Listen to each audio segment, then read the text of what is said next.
카일 아이들먼이라는 사람이 있는데, 이 사람은 제자인가 팬이라는 책에서 이런 말을 합니다.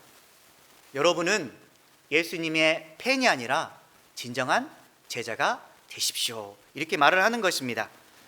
그러면 여러분들, 오늘 말씀을 통해서 베드로가 예수님의 질문을 받습니다.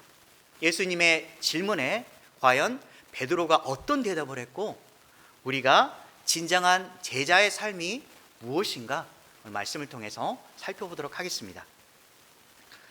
부활하신 예수님이 제자들을 만났습니다. 그러다 예수님께서 먼저 갈릴리로 가신다라고 말씀하고 떠나십니다.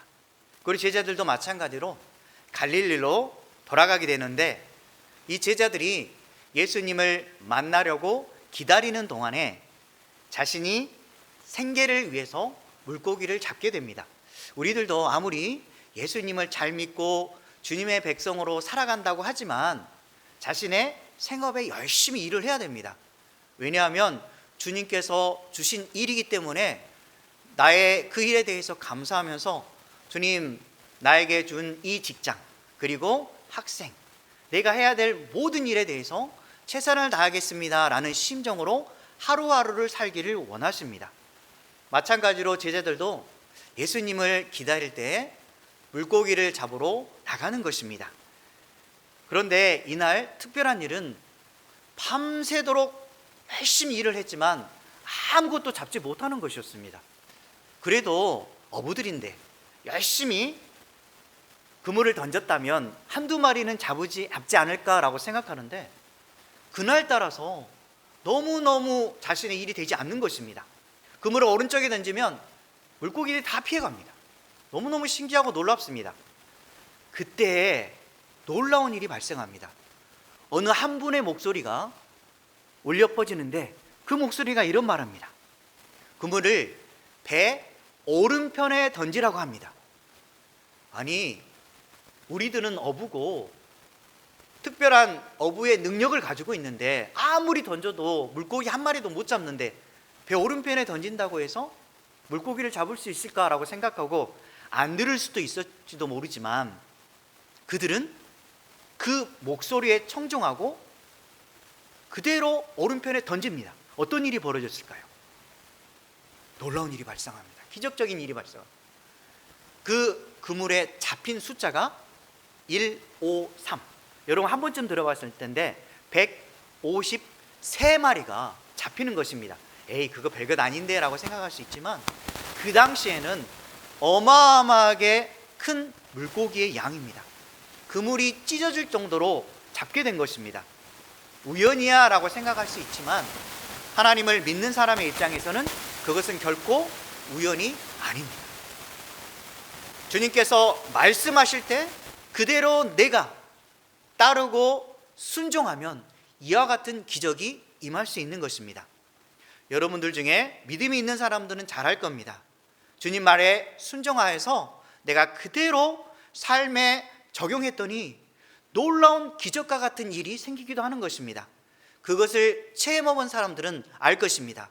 역시 주님은 나의 주님입니다 라고 고백하며 살 수 있는 것입니다.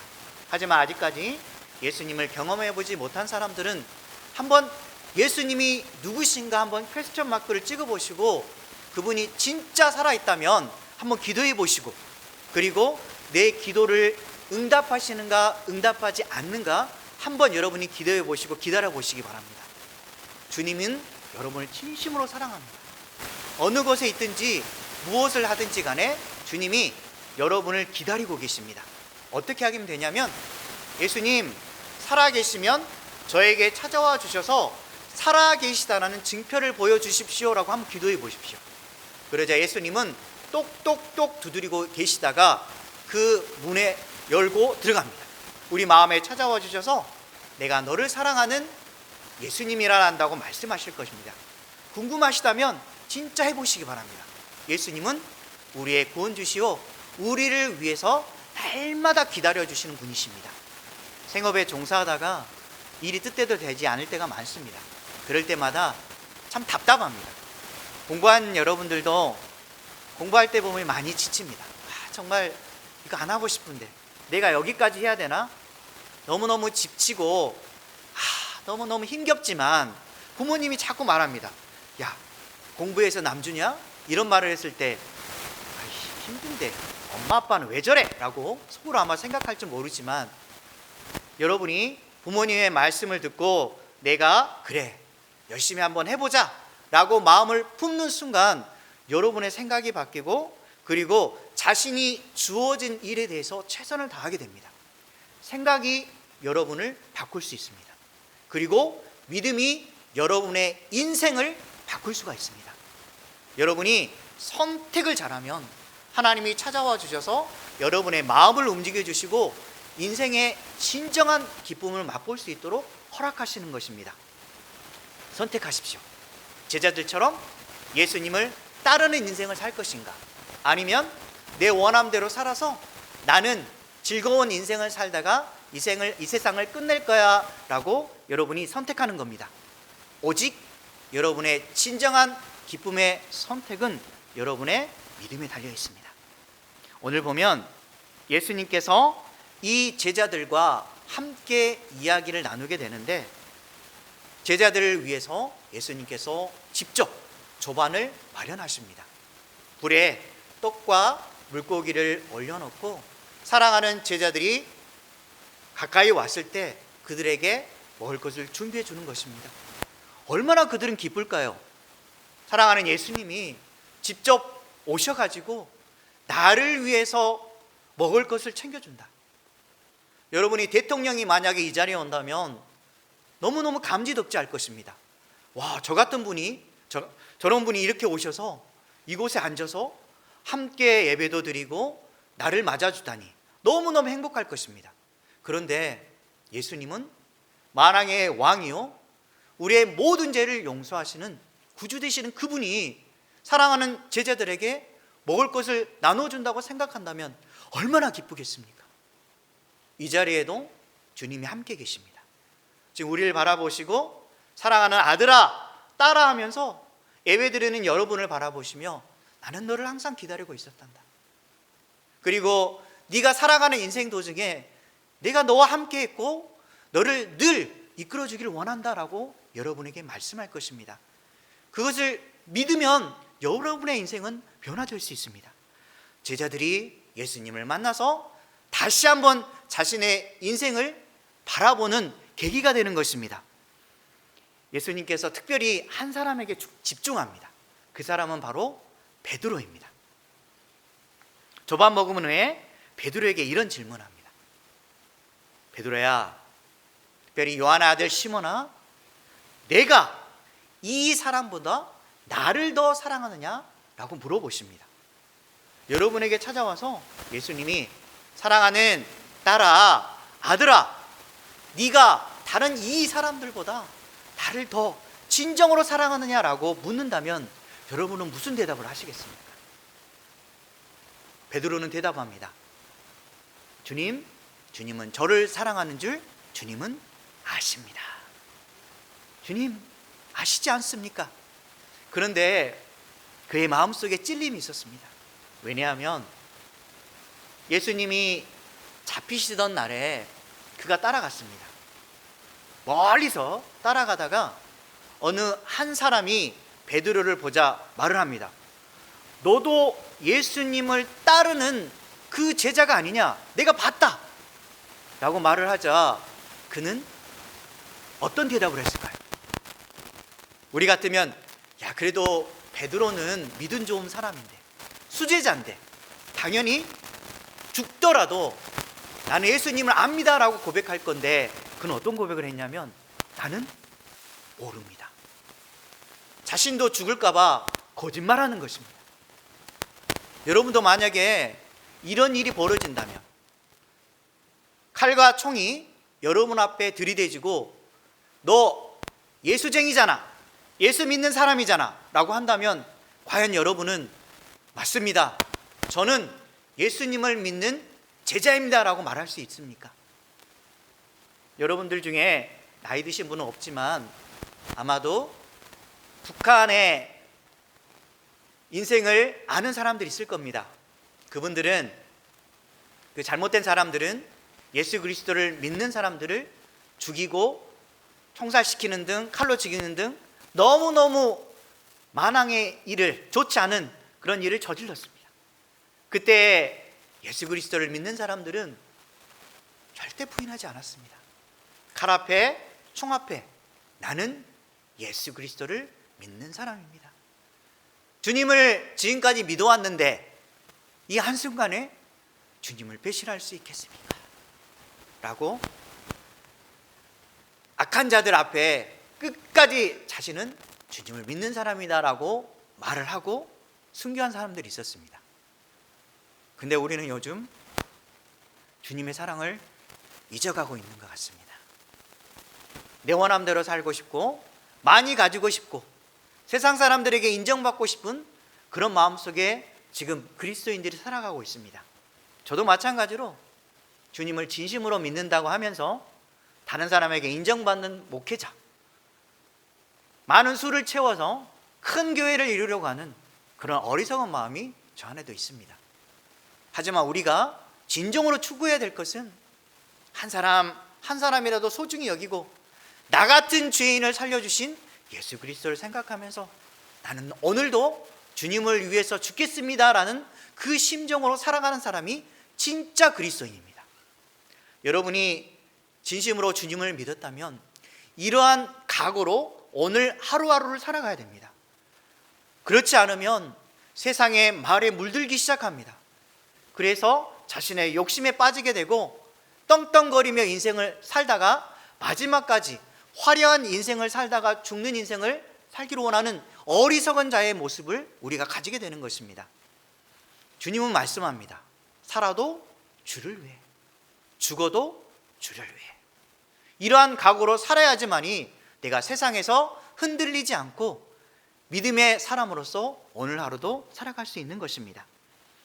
베드로가 이렇게 자신을 주님 앞에 진정한 사람이라고 생각하고 고백했던 그 모습이 변질되어서 주님을 버리고 자신의 생명을 유지하기 위해서 닭이 울기 전에 3번 부인했습니다. 3번이나. 너 예수님의 제자잖아. 아닙니다. 모릅니다. 2번째 물어봤을 때 모릅니다. 저는 몰라요. 3번째 말을 했을 때도 모르자 닭이 웁니다.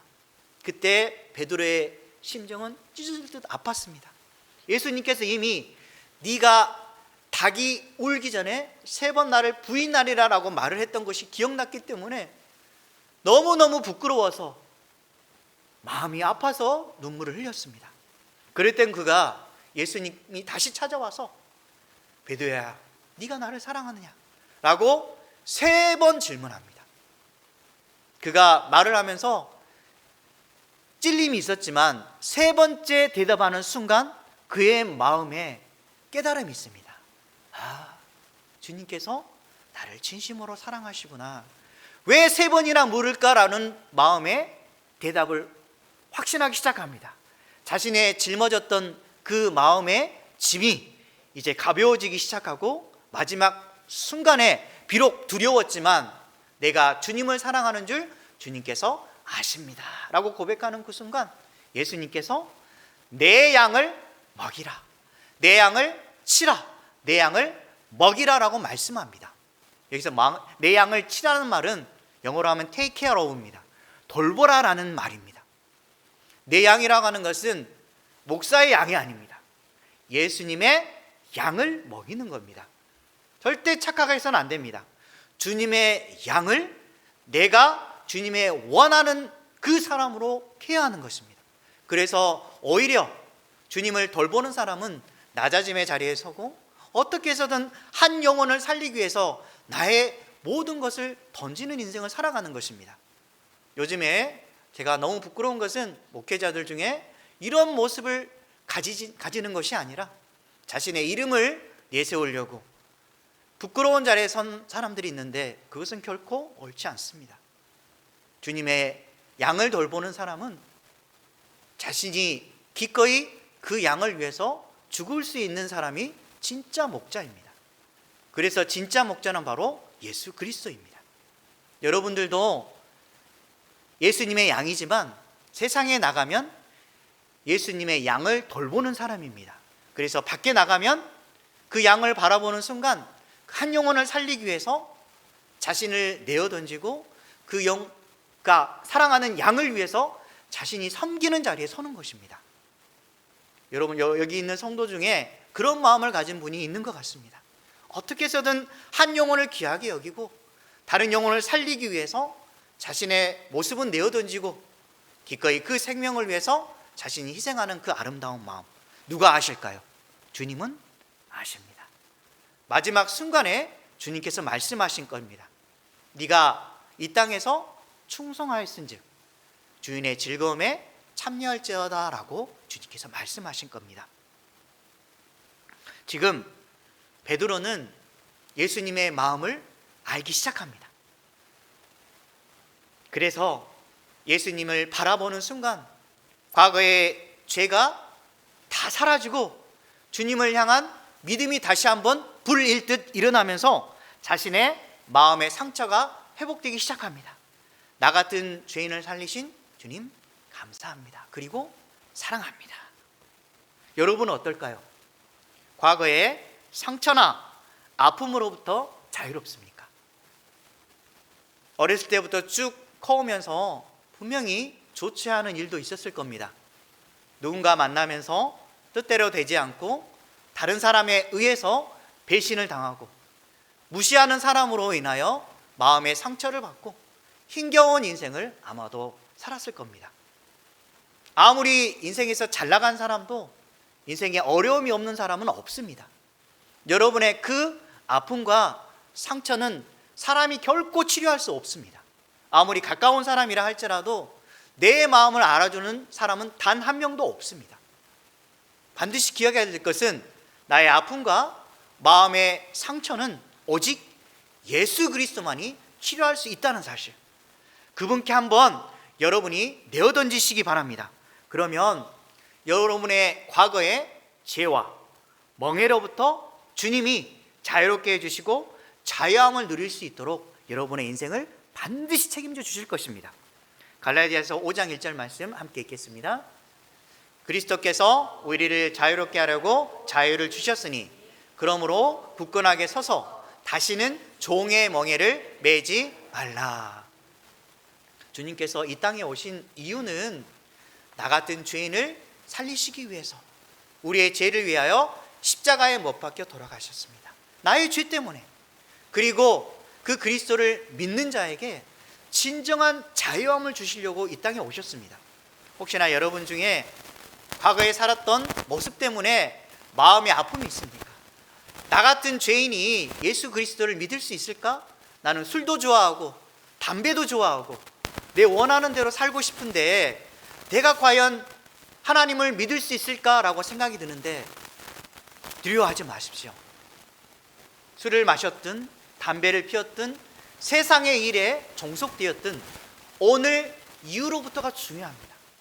자신의 죄는 던져버리고 주님을 믿고 따르고 의지하면 여러분의 생각과 마음이 변화되기 시작하고 자유함이 내 안에 들어와서 맞아, 주님께서 나를 위해서 십자가에 못 박혀 돌아가셨는데 내 과거는 이제 상관없어. 나는 이후로부터는 주님을 위해서 살 거야.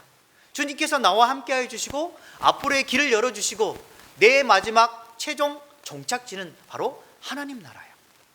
이 땅에서 아무리 잘 살고 부를 누리고 남에게 인정받는 자리에 산다 할지라도 결국은 다 사라지게 될 것입니다. 그래서 여러분이 내가 살아가는 인생의 목적은 나를 위해 살아가는 것이 아니라 나를 위해서 모든 것을 내어던진 주님을 위해서 살아야 되겠다라고 여러분이 다짐하고 살아가는 겁니다. 그러면 이제 예수님만 믿으면 내가 천국에 가니까 이 땅에서 열심히 안 살아도 되겠네? 그냥 교회만 다니고 내게 맡겨진 일에 그냥 대충 하며 살아야 되겠네? 그게 아닙니다. 주님은 항상 말씀합니다. 내가 너에게 준 그 자리에 최선을 다해라. 학생이면 학생답게 공부도 열심히 해서 주님의 영광을 위해서 사시기 바랍니다. 그리고 주어진 직장에 남의 보기에 좋지 않아 보이는 직장이다 할지라도 주님, 이 직장을 주셔서 너무너무 감사합니다. 비록 많은 돈을 벌지 않을지라도, 남에게 인정받지 않을지라도 이 자리에서 최선을 다해서 하나님의 영광을 위해서 내가 오늘 하루를 살겠습니다. 생각이 바뀌는 순간 나의 일에 대해서 너무너무 감사할 수밖에 없는 것입니다. 제자들은 어땠을까요? 그들은 예수님을 통해서 12명의 그 자리에 서게 되는 것입니다. 제자의 자리에, 선택받은 자리에, 큰 영광의 자리에 서는 것입니다. 비록 우리는 그 자리에 서지 않을지라도 이 자리에 나와서 예배드리며 하나님께 영광 돌릴 수 있다는 거 너무너무 감사하지 않습니까? 여러분이 다른 사람들 복음 전할 때 교회 나오라면 나옵니까? 안 나옵니다. 한 사람 전도하는 게 요즘 너무너무 힘듭니다. 그런데 여러분은 지금 이 자리에 앉아 있다는 자체가 기적과 같은 일입니다. 여러분 진심으로 주님을 믿으면 주님의 제자가 되고 하나님 나라에 갑니다. 아주 쉽습니다. 그런데 세상 사람들의 입장에서는 이게 너무너무 힘듭니다. 주일날 일해야 되는데, 세상 일에 바쁜데, 내가 이 자리에 와서 열심히 일한다고 해서, 여기서 예배 드린다고 해서 내가 과연 내 인생이 잘 될 수 있을까? 뭐 천국 간다고 하는데 과연 천국이 있을까? 라고 생각해 볼 수 있는데 주님은 진짜 살아계십니다. 여러분이 한번 주님이 살아계신가? 살아계시지 않는가? 한번 물어보시기 바랍니다. 주님 살아계신다면 나에게 찾아와 주십시오. 계속 한번 기도해 보시기 바랍니다. 주님은 여러분에게 분명히 찾아갑니다. 마음의 문을 열고 주님께 다가서시기 바랍니다. 주님은 여러분의 진정한 구원주가 되시는 것입니다. 죄 멍에에 매지 마시고 새로운 인생을 다시 한번 시작해 보시기 바랍니다. 예수님이 여러분에게 물어볼 것입니다. 딸아, 아들아, 네가 나를 사랑하느냐? 여러분이 선택하십시오. 주님, 저는 당신을 사랑합니다. 주님의 제자가 되기를 원합니다 라고 고백해 보시기 바랍니다. 마태복음 22장 37에서 40절 말씀까지 함께 읽겠습니다. 예수께서 이르시되 내 마음을 다하고 목숨을 다하고 뜻을 다하여 주 너의 하나님을 사랑하라 하셨으니 이것이 크고 첫째 되는 계명이요 둘째도 그와 같으니 내 이웃을 내 자신과 같이 사랑하라 하셨으니 이 두 계명이 온 율법과 선지자의 강령이니라. 주님이 원하시는 것은 주님을 온 마음으로 사랑하고 또한 이웃 사랑을 실천하기를 원하십니다. 나만 잘 되라고 사랑하는 것이 아니라 네가 진짜 나를 사랑한다면 주변을 봐. 죽어가는 영혼들 있잖아. 그 영혼을 위해서 네가 한번 살아봐. 진짜 이웃이 되어봐 라고 말씀합니다. 그러면 삶에서 진정한 이웃은 누구일까요? 우리 이 말씀하면 누가복음 10장이 생각이 납니다. 강도 만난 한 사람의 이야기. 예루살렘에서 여리고로 한 사람이 내려갑니다. 그때 강도를 만나게 됩니다. 그 강도가 옷을 벗기고 때리기 시작합니다. 여러분이 만약에 어떤 일을 하다가 강도를 만나서 자신의 것을 다 빼앗기고 죽을 정도로 맞아서 고통의 자리에 있다면 여러분 어떻게 하시겠습니까? 아마도 마음에 너무 아픔이 있을 것입니다. 그 강도를 만났을 때 누군가가 나에게 찾아와서 나를 도와줬으면 하는 간절한 마음이 있을 것입니다. 그러한 죽을 정도로 맞고 있는 상황에 한 사람이 지나갑니다. 그 사람은 바로 레위인입니다. 또 제사장입니다. 제사장이 먼저 지나가고 레위인이 그 다음 지나갔는데 모른 척하고 가는 겁니다. 그들의 생각은 무엇이었을까요? 제사장과 레위인은 분명히 하나님의 백성입니다. 그리고 이웃을 섬기고 사랑하라는 하나님의 말씀을 들은 사람입니다. 근데 그들은 이 한 사람을 외면합니다. 왜냐하면 피를 만지면 더럽다라고 생각했기 때문에 그런 마음을 가지고 피하는 것입니다. 또한 이 사건에 연루되기 싫어서 모른 척하고 가는 겁니다. 여러분이 혹시 이웃 중에 고통당한 사람이 있다면 어떻게 하고 계십니까? 나와 상관없어, 자신의 문제지 내가 뭐 관여한다고 되나? 이런 마음을 품고 있습니까? 아니면 그래, 그래도 내가 할 수 있는 작은 일이라도 내가 해야 되겠다, 그 사람이 정말 필요한 게 뭐지? 라고 여러분이 마음을 품고 그 사람이 기억난다면 한번 찾아보는 게 좋지 않을까 생각이 됩니다. 그 중에 한 명이 드디어 등장합니다. 사마리아 사람인데 유대인들이 좋지 아니한 사람들입니다. 그런데 이 사마리아 사람은 아무 상관없이 그 사람의 아픔을 보고 그에게 찾아갑니다. 찾아가서 자신이 할 수 있는 일을 행하는데, 일단 피가 흐르기 때문에 기름과 포도주를 바르고 그리고 붕대로 싸맵니다. 그것으로 끝나지 않습니다. 그를 자신의 짐승에 태우고 그리고 숙소로 데려갑니다. 데려가서 그 숙소에 있는 주인에게 2달란트를 줍니다. 지금 우리가 생각하기에 상식적으로 이해가 되지 않습니다. 요즘 시대에서는 남이 어떤 일이 생기든 말든 상관하지 말아야 돼, 만약에 혹시나 도와주려고 했다가 오히려 나에게 좋지 않은 일에 불똥이 튀긴다면 나는 이럴 필요가 있을까? 안 좋은 일이 생길 수 있는데, 이런 마음이 드는데 주님은 분명히 말씀합니다. 이웃이 아프고 고통당하면 네가 할 수 있는 일을 해봐라. 주님은 말씀합니다. 사마리아 사람이 이렇게 합니다. 손해보더라도, 자신의 것이 없어지더라도 기꺼이 하는 것입니다. 그리고 이 주막에 있는 주인에게 2달란트를 맡기는 것뿐만 아니라 자신이 나중에 돌아올 때에 필요한 돈이 있다면, 쓰여진 돈이 있다면 자신이 더 주겠다라고 말까지 하는 것입니다. 너무너무 이웃사랑을 잘 실천하는 사람인 것 같습니다. 만약에 여러분이 이 세 사람 중에 제사장, 레위인, 사마리아인 중에 진정한 이웃이 누군가라고 묻는다면 여러분 누구라고 대답할까요? 바로 사마리아인입니다.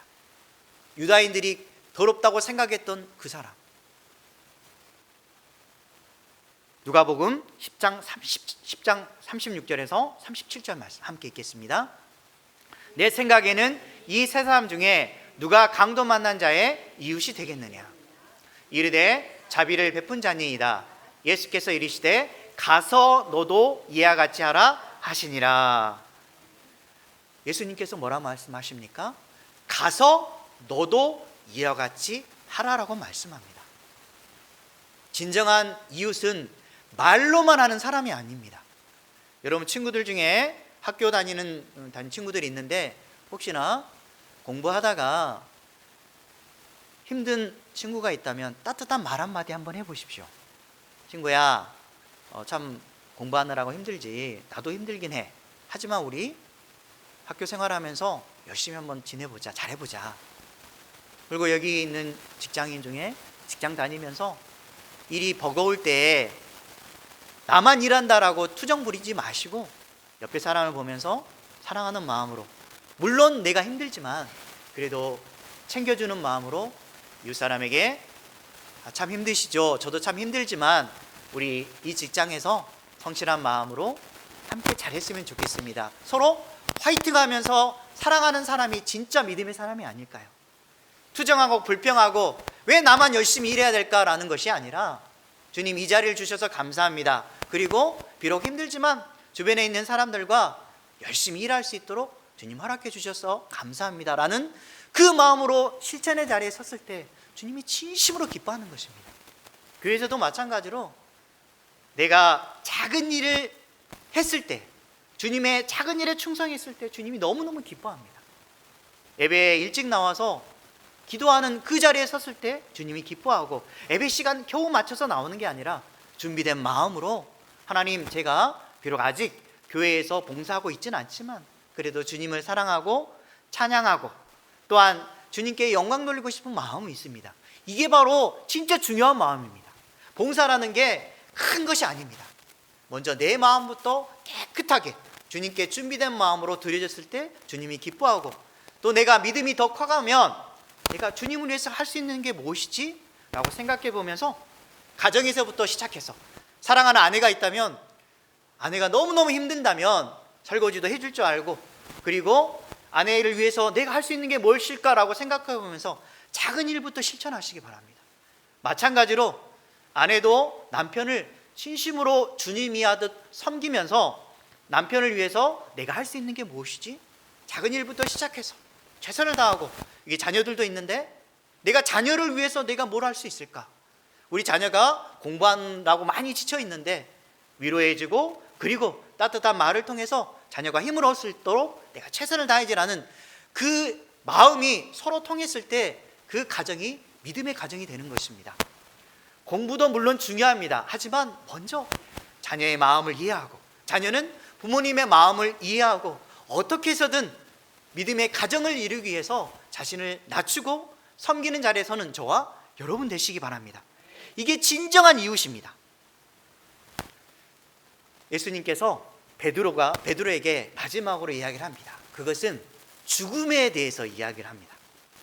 18절에 보면 우리가 읽을 때 이해되지 않는 부분인데, 18절 내용 보면 내가 젊어서는 스스로 띠띠고 원하는 곳으로 다녔거니와 늙어서는 내 팔을 벌리리니 남이 내게 띠띠우고 원하지 아니하는 곳으로 데려가리라. 이게 무슨 말일까요? 저는 처음에는 내가 나이를 먹으면 내 원함대로 할 수 없겠다라는 그런 생각이 있었는데, 하나님의 말씀을 연구해 보면서 이것은 바로 베드로의 죽음에 대해서 이야기하고 있구나, 베드로가 어떻게 죽게 될 것인가에 대해서 잘 나타내고 있는 거구나라는 사실을 알게 됩니다. 어떠한 죽음을 맞이했을까요? 베드로는 예수님을 체험했습니다. 예수님을 부인했고 12명의 제자의 수제자라고 했는데 거짓말까지 했고, 자신이 살기 위해서 인간적인 방법을 동원했던 예수님 보기에는 너무너무 부족한 자였습니다. 하지만 예수님을 만나고, 그리고 내가 정말 주님 앞에 부끄러운 일을 많이 했지만 내 마지막 순간은 오직 주님을 위해서 내가 살겠다라고 하면서 그가 죽음을 당할 때 예수님처럼 내가 십자가에 못 박힐 수는 없다. 예수님은 십자가에 못 박힐 때 이렇게 당하셨지만 나는 그런 자격이 못된 사람이야 라고 하면서 거꾸로 십자가에 못 박힘을 당합니다. 여러분은 어떻습니까? 예수님 앞에 잘난 존재입니까? 세상 봤을 때 나는 그래도 이런 사람이야 라면서 남들에게 인정받으며 살아가는 모습을 가지고 있습니까? 주님 앞에서는 세상에 인정받든 가진 자든 아무 상관이 없습니다. 똑같습니다. 주님이 보시기에는 결국 주님 앞에 섰을 때 주님이 바라보시는 것은 믿음입니다. 이 땅을 살면서 세상 사람들처럼 살지 아니하고 오직 믿음을 지키면서 믿음 안에서 성실하게 최선을 다해서 나에게 주어진 일에 하나님 감사합니다 사는 사람, 이 사람을 주님께서 기억하시고 하나님 나라에 갔을 때 잘했다 칭찬하는 것입니다. 물론 이 땅에서 열심히 사는 게 중요합니다. 하지만 열심히 살아갈 때 반드시 주님을 먼저 바라보시기 바랍니다. 나 같은 죄인을 사랑해 주신 그 하나님 위해서 살겠다라고 다짐할 때 여러분의 인생의 초점과 방향이 변화되기 시작하고, 인생을 달려갈 때 어떻게 해서든 내가 하나님 위해서 살겠다라고 전환된 인생이 되는 겁니다. 전환된 인생은 바로 생각나면 바로 바울입니다. 바울. 처음에는 예수님을 믿는 사람들을 핍박했던 사람입니다. 잘못된 열정으로 예수님을 믿는 사람들을 잡아다가 죽이는 자리에 섰던 그런 사람인데, 그의 인생이 바뀌게 된 것은 담에서 석상에서 빛이 비치는데 그 빛이 자신에게 말을 하는 겁니다. 사울아 사울아 어찌하여 네가 나를 핍박하느냐. 사실상 그는 직접적으로 예수님을 핍박한 적이 없었습니다. 하지만 그 상황에서 예수 그리스도를 믿는 사람을 핍박했던 그 자가, 나 같은 자가 이제는 예수 그리스도를 위해서 전환된 인생을 살고 주님을 위해서 마지막까지 살겠다라고 다짐하고 최선을 다해서 예수님을 위해서 살아갑니다. 그 인생은 마지막에 어떻게 됐을까요? 그도 마찬가지로 예수님을 위해서 결국은 죽음을 당합니다. 헛된 인생처럼 보이지만 하나님 보시기에는 너무너무 아름다운 믿음의 사람으로 보시는 겁니다. 여러분은 어떤 인생을 선택하시겠습니까? 나만을 위해서, 나의 즐거움을 위해서 이 세상 살다가 끝이야 라고 생각하다가 주님의 나라에 가시겠습니까? 아마도 그런 사람은 주님의 나라에 갈 수가 없을 겁니다. 내가 주님을 위해서 하나의 밀알이 되어서 썩어지고, 그리고 나를 통해서 열매를 맺고 내 자녀가, 내 사랑하는 사람이 주님을 믿음으로 말미암아 주님의 나라에서 영원한 기쁨과 즐거움을 누리며 살겠다라는 그런 마음으로 하루하루를 살아갈 때 주님이 정말로 기뻐하지 않으냐 할까요? 로마서 14장 8절 말씀 함께 읽겠습니다. 우리가 살아도 주를 위하여 살고 죽어도 주를 위하여 죽나니 그러므로 사나 죽으나 우리가 주의 것이로다. 아멘. 살아도 주님을 위해, 죽어도 주님을 위해, 그리고 마지막 순간에 웃는 자가 되시기 바랍니다. 그래서 주님의 영광을 위해 사는 저와 여러분 되시길 주님의 이름으로 간절히 축원합니다.